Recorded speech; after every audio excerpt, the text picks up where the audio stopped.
Hello everyone, this is Dion. Welcome back to Gaibar. In this video, I'll show you how can you restore your disabled Google account.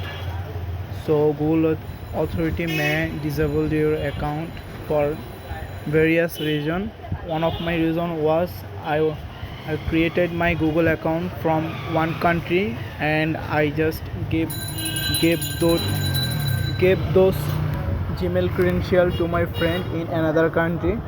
That's why when he tried to log into his account from UAE, then the account was disabled. It's showing disabled. Now I am trying to restore the account. First you need to describe the reason why this happens. If Google thinks this is appropriate, then Google will consider. You will receive email in the email section which you provide when you apply for the appeal.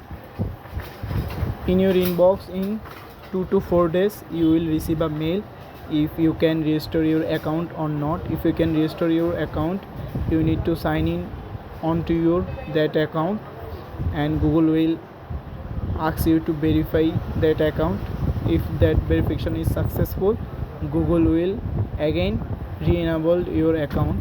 So I have shown everything in this video. I hope you will find everything, but if you find any kind of difficulties, just let me know in the comment section. Thank you.